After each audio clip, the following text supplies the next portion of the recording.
Olá, é com grande prazer que damos início à nossa série de videoaulas baseados em um livro do nono ano, para que todos nós, estagiandos, possamos ter um, um meio de aula meio diferenciado a partir desse momento que vivemos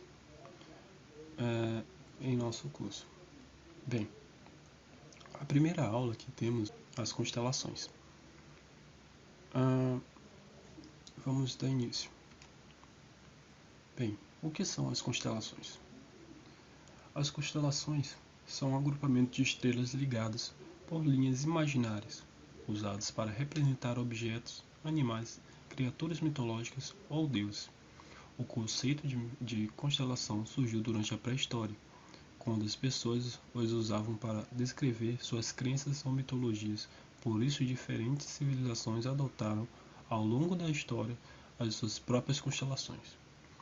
As constelações também desempenharam importantes papéis durante as navegações, pois eram usados como orientação. Além disso, a palavra constelação tem origem latim, constellatio, com 2T, cujo significado é agrupamento das estrelas. Esfera celeste. Esfera imaginária, cujo centro coincide com o centro da Terra, e onde protege os astros e círculos de referência de acordo com sua posição no céu. Quando olhamos para o céu estrelado, temos a nítida impressão de que estamos sob uma abóbada, um teto arredondado. Essa abóbada imaginária é muitas vezes a chamada abóbada celeste. Se pensarmos no céu como algo que circunda toda a Terra, não apenas como o céu que estamos vendo de um dado lugar na superfície, podemos imaginar não uma abóbada, mas uma esfera celeste. O objetivo da esfera celeste é apenas localizar o objeto no céu.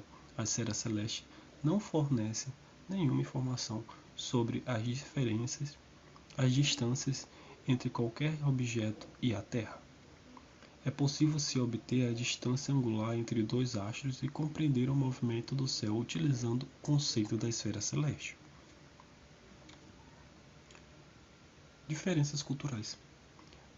As pessoas acreditavam que todos os fenômenos que aconteciam na Terra ou no céu estavam ligados aos deuses. Por isso, é simples entender que a maioria dos desenhos observados no céu remetiam à divindade de diversos povos culturais. Muitas vezes, o céu foi usado para contar histórias de uma mitologia complexa, exemplificada por meio dos desenhos no céu. Algumas das histórias eram carregadas de ensinamentos, passados de gerações em gerações. Além de deuses, foram representados diversos seres vivos e objetos em constelações diferentes. Cada povo olhou o céu de sua forma, criando suas próprias constelações. Com isso, existiam conjuntos de estrelas que pertenciam a constelações diferentes e que poderiam estar associados ao significado diferente. Estudar as constelações de diferentes povos é também uma forma de estudo à sua cultura. Mediante a essa diversidade de cultura com relação às constelações, um sistema universal de constelação foi aplicado.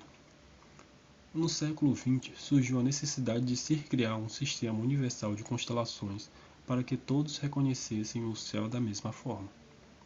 Com o aprofundamento dos estudos sobre os corpos celestes, entendeu-se a necessidade de padronizar a organização das estrelas, para que todos pudessem encontrar um objeto no céu ou na ordem no universo a partir da mesma constelação de referência. Desse modo, em 1929, a União Astronômica Internacional dividiu o céu em 88 regiões, que seriam identificadas com o auxílio de um desenho. A maioria das constelações escolhidas por eles estavam associadas à mitologia grega, diferente do que é entendido em algumas culturas astronômicas.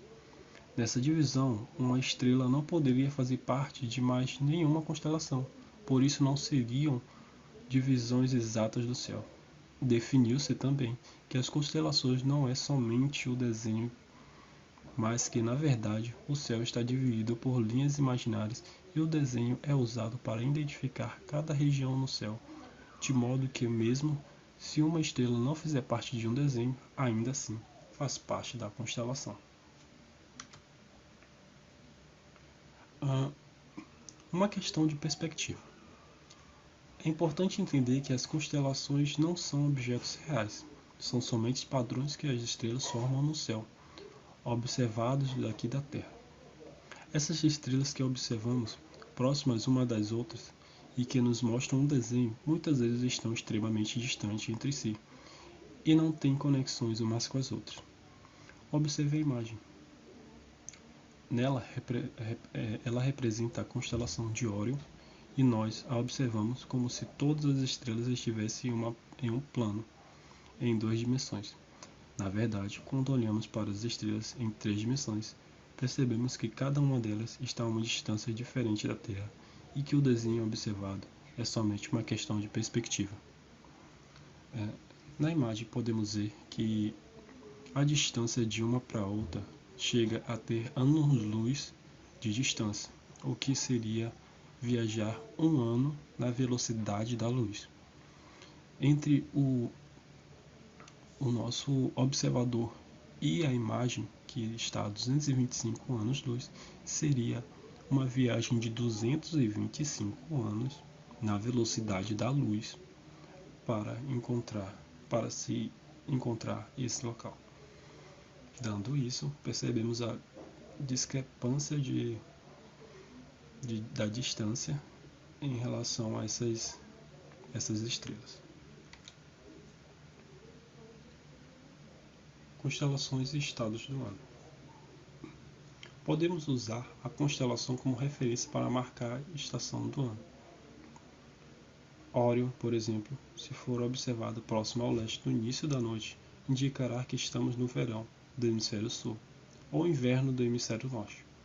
As constelações que está do lado oposto de Órion no céu é Escorpião. Por estar do lado oposto, consideramos o hemisfério sul quando Escorpião aparece ao leste no céu no início da noite. Você poderá afirmar que está na estação oposta, o inverno no caso, ou no verão do hemisfério norte.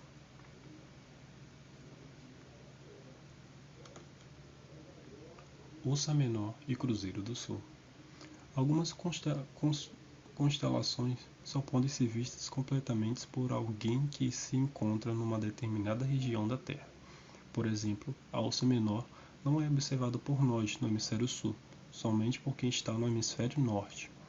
Lá, eles podem usar as estrelas polares que se localizam nas constelações da Ursa Menor para achar o ponto cardeal norte, a partir de uma reta perpendicular ao horizonte e que passa de forma imaginária por estas estrelas.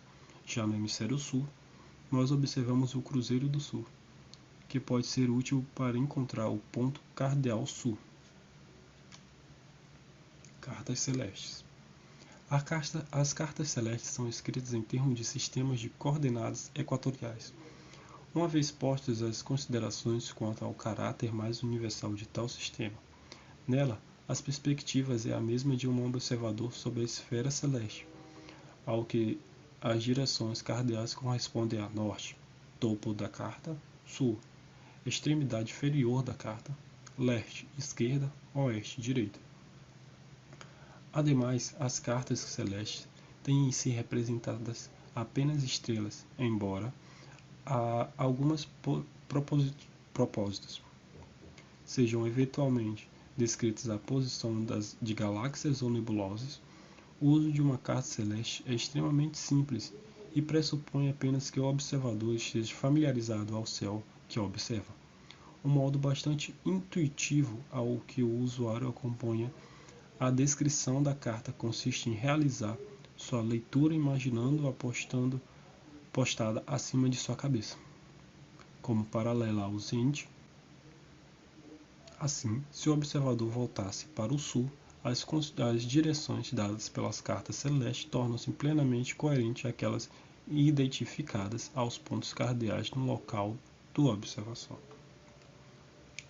Bem, chegamos ao fim da nossa primeira aula e espero que tenham gostado até aqui e virá muitas mais aulas para complementar esse livro de física. Eu fico por aqui e até uma próxima.